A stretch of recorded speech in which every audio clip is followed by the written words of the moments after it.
তার ছোট্ট সন্তানকে আগুনের পাশে দাঁড়ায় দাঁড়ায় মনে মনে চিন্তা করেছে, আহারে এই মুহূর্তে যদি আমি বাদশাকে বলি বাদশা আমি ঈমান আনি নাই তাহলে তো আমাকে ছেড়ে দিবে, আর আমাকে যদি ছেড়ে দেয় তাহলে ছোট্ট বাচ্চাকে নিয়ে আমি চলে যাব, মনে মনে তো আমি ঈমানদার। মনে মনে এই খবর মনে মনে এই চিন্তা করছে। বলেন তো মনের খবরও জানেন কে? বলেন না, কে জানেন? মনে মনে যখন এই চিন্তা করছে মুসলমান, আল্লাহ পাক রব্বুল আলামিন কুলের বাচ্চার জবান খুলে দিয়েছে। বলেন সুবহানাল্লাহ।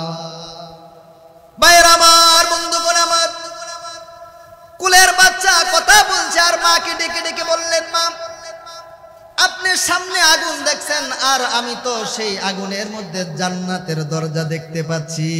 সুবহানাল্লাহ। মাকে ডাক দিয়ে বললেন, মাগো তুমি যদি কেবল মাত্র এখনই আগুনের মধ্যে ঝাঁপ দিতে পারো, আমার রব আল্লাহ তোমার জন্য জান্নাতের দরজা ওয়াজিব করে দিয়েছে। সুবহানাল্লাহ। বলেন তো ওই সময় যারা জুলুম নির্যাতন করেছে, যারা মানুষদেরকে আগুনে পুড়িয়েছে, ওই দল এখনো আমার সোনার বাংলাদেশে আছে না নাই? আরে বলেন না কেন, আছে না নাই? এই জাতিটার নাম হলো কিতাব, এই জাতিটার নাম হলো আসহাবুল উখদুদ। এই জাতির নাম কি?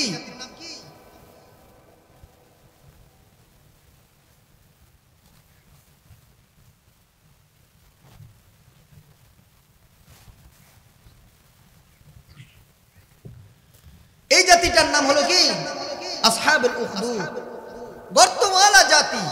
এই যুগে এসেও আসহাবুল উখদুদের অনেক চেলাপেলা নাতিরা সামুন্ডারা এখনো পর্যন্ত আছে।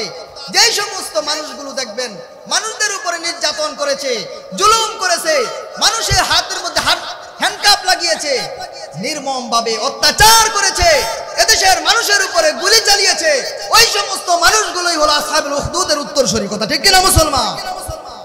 দীর্ঘ 16 বছর এদেশের আলেম উলামায়ে কেরাম যারা ছিলেন, কোরআনের সঠিক বাণীগুলো মানুষের সামনে প্রচার করতে পারেনি।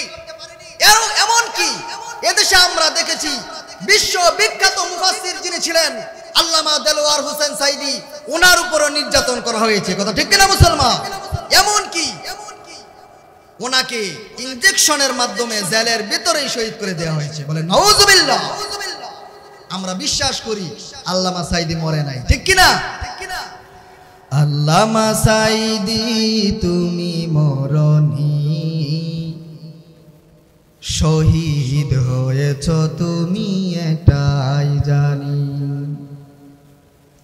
আল্লামা সাইদি তুমি মরনি, শহীদ হয়েছ তুমি এটাই জানি। দেখা তো হবে না আর এই জগতে, দেখা হবে জান্নাত ফুল বাগানে। ঠিক কিনা মুসলমান? দেখা তো হবে না আর এই জগতে, দেখা হবে জান্নাত ফুল বাগানে। এই আশা কবুল করো আল্লাহ তুমি, শহীদ হয়েছ তুমি এটাই জানি। আল্লামা সাইদি তুমি মরনি, শহীদ হয়েছ তুমি এটাই জানি। কারাগারে কাটালে 13টি বছর, বাতিল কেঁপেছে তোমায় দেখে থর থর। ঠিক কিনা মুসলমান? কারাগারে কাটালে 13টি বছর, বাতিল কেঁপেছে তোমায় দেখে থর থর। তুমি যে ছিলে মুদের নয়ন মনি, শহীদ হয়েছ তুমি এটাই জানি। আল্লামা সাইদি তুমি মরনি, শহীদ হয়েছ তুমি এটাই জানি। আল্লাহ পাক রব্বুল আলামিন আমাদেরকেও শহীদি মরণ দান করুক, বলেন আমিন। এই কিতাব আসহাবুল উখদুদ যারা, তাদের ব্যাপারে আল্লাহ পাক রব্বুল আলামিন পরবর্তীতে বললেন আন-নারি যাতিল ওয়াকুদ, এরাই হলো গর্তওয়ালা জাতি, এদের জন্য আল্লাহ পাক রব্বুল আলামিন রেখেছেন জাহান্নাম। আওয়াজ করে বলেন নাউযুবিল্লাহ।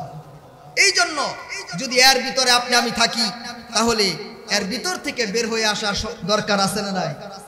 যদি এই জাতির ভিতরে আপনি আমিও থাকি, আল্লাহ পাক রব্বুল আলামিন যেন আমাদেরকেও এই জাতি থেকে বের করে দেয়, বলেন আমিন। যুব সমাজের মাহফিল, কিন্তু আমাদের যুবকদের উপস্থিতি কম, কথা ঠিক কিনা?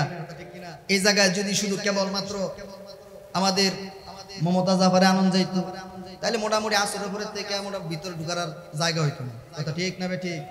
কিন্তু আমাদের যুব সমাজগুলা তারা শুধু চিন্তা করে ভাইরাল আর ভাইরাল, কথা ঠিক কিনা?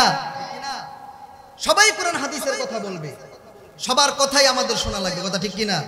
মানে চিন্তা করে সব হুজুর তো সবকিছু কয় না। ওই অনেক পোলা মানে আমার গিয়া কয় হুজুর কি ওয়াজ করেন বুঝি না, মাঝে মাঝে বিয়া শাদীর ওয়াজ করলো তো একটু মজা টজা হয়, ঠিক কিনা? অভিভাবক যারা আছেন, এই জন্য ওদের কাছে আমার একটা আবদার আছে, যেহেতু যুব সমাজের মাহফিল, অনেক ছেলে মেয়ে 25, 26, 27, 28 আয়া কয় হুজুর মাহফিলে কই বিয়া করান, আছে না নাই? এখন বিয়া করাইবো কেমনে? ছেলে আরেক জনের লগে হিজরত করে, আছে না নাই? বিয়া করায় না থাকো নাই তো হিজরত করে। আসলে কথাগুলো কিন্তু হাসির না, কথাগুলো বাস্তব। আজকের সমাজগুলোতে আমরা বিবাহকে কঠিন করার কারণে সমাজে জেনাবে বিচার বাড়ছে, কথা ঠিক কিনা? আমারও দেখেন, আমার বয়সটা 40 না 50, কত হইব বলেন তো? সর্বোচ্চ কত হইতে পারে? 25 রানিং। কত?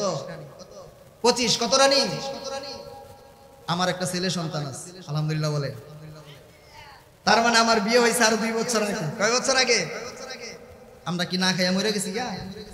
কয় হুজুর বয়স 27 হইছে, বাবেরে কইলে খালি কয় এখন বিয়া করার দরকার নাই, নিজের পাও দাঁড়া। হয় কি আরেকজনের পায়ের উপরে থালায় আটতেছে?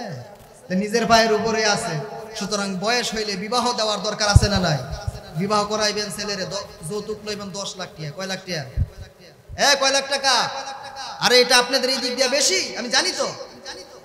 এজন্যই তো মেয়ের বাপে উপজা টিয়াওয়ালা, কথা ঠিক কিনা?